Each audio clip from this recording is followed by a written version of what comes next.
आपको मालूम है कि अग्निवीर जब किया, हिंदुस्तान के जो सेना के चीफ थे,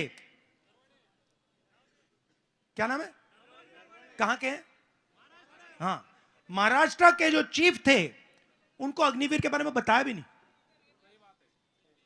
आप बात समझो, महाराष्ट्र का आर्मी चीफ था, हिंदुस्तान की सेना का कमांडर, अग्निवीर मोदी ने कर दिया, आर्मी चीफ को नहीं पता था।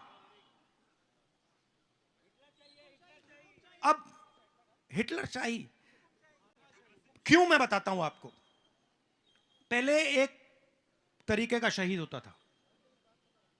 अगर हिंदुस्तानी सैनिक शहीद होता था, उसके परिवार को पेंशन मिलती थी, उसको आदर मिलता था, उसको रिस्पेक्ट मिलती थी, और हिंदुस्तान की सेना उसके परिवार की रक्षा करती थी, शहीद का दर्जा देती थी। अब दो तरीके के शहीद नरेंद्र मोदी ने बना दिए हैं।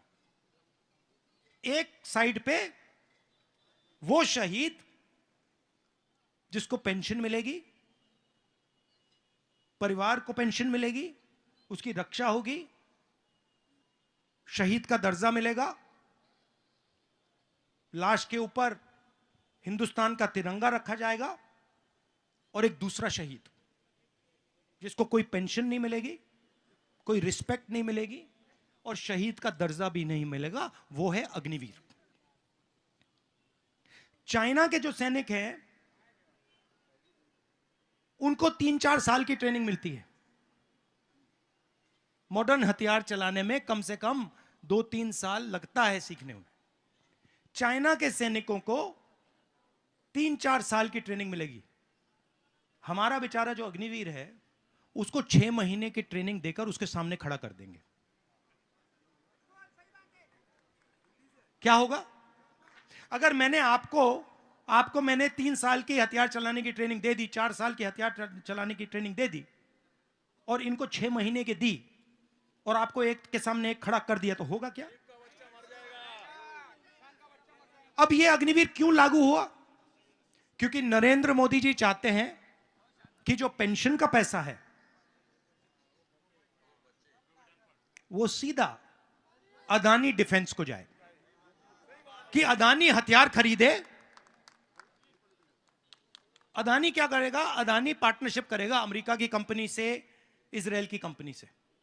हथियार बनाएगा इजराइल, डिजाइन करेगा इजराइल, अदानी यहां हिंदुस्तान की सेना को बेचेगा। पहले एचएएल बेचता था, एचएएल बनाता था, बीएचईएल बनाता था, अब अदानी बनाएगा।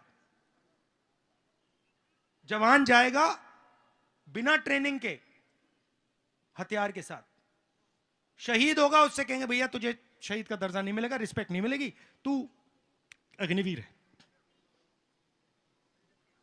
और जो ट्रेनिंग में पैसा जाना था, जो पेंशन में पैसा जाना था, जो सैनिकों की रक्षा में पैसा जाना था, वो सीधा अदानी की जेब में जाएगा। तो आपको ये बातें समझनी चाहिए। संविधान खतरे में नहीं है, संविधान को उड़ा दिया इन्होंने। आप देखो इन्होंने क्या किया। आपने सुना होगा एक उनके एमपी ने कहा कि चुनाव के बाद हम संविधान को खत्म कर देंगे। ये इनकी प्लानिंग चल रही है, ये नहीं चाहते कि दलित, आदिवासी, पिछड़े, गरीब, जनरल कास्ट के लोग, माइनॉरिटी, ये नहीं चाहते कि इनको इस देश में भागीदारी मिले। अग्निवीर होगा, मुझे बताओ, अग्निवीर होगा, 4 लोग जाएंगे ना आर्मी में, 3 को निकालेंगे ना। कौन से 3 निकलेंगे? गरीब जनरल कास्ट का निकलेगा, गरीब पिछड़े। ठहर जाओ। अग्निवीर जो 3 बनेंगे, देखो 4 लोग आर्मी में जाएंगे। ठहर जाओ भैया, बोलने दो ना। 4 लोग आर्मी में जाएंगे। भैया डिस्टर्ब मत कीजिए। 4 लोग जाएंगे आर्मी में, राइट? 3 लोगों को हटा दिया जाएगा। कौन हटेंगे? पिछड़े, दलित, आदिवासी, गरीब, जनरल कास्ट के लोग, माइनॉरिटी, ये हटेंगे। और वही जो 3-4-5% लोग हैं, अमीर लोग, उनके बच्चों को सीधा वहां पे अंदर डाल दिया जाएगा। तो ये हो रहा है आपके साथ। और ये पूरा का पूरा आपके प्रधानमंत्री जी, उनके 2-3 अरबपति मित्र और हिंदुस्तान के 3-4% लोग करवा रहे हैं। आपके पास 90% लोग हैं, मगर आप सब बटे हुए हो, सब बटे हुए हो। कोई मोबाइल फोन देख रहा है, आपको लगता है कि ईवीएम है।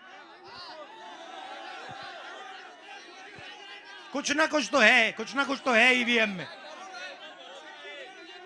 पहले भैया पहले आपके 90% के पहले 2-3 रास्ते थे। एक पब्लिक सेक्टर था, उसमें आप लोगों को रोजगार मिल सकता था। एक सेना थी, उसमें रोजगार मिल सकता था। वो सब खत्म कर दिया है। आपका एक ही रास्ता बचा है, मनरेगा और कॉन्ट्रैक्ट लेबर, यही काम बचा आपका। पूरा प्राइवेटाइजेशन हो रहा है और ये सारा का सारा ये मीडिया वाले लोग, नरेंद्र मोदी जी और 2-3 अरबपति मिलकर कर रहे हैं।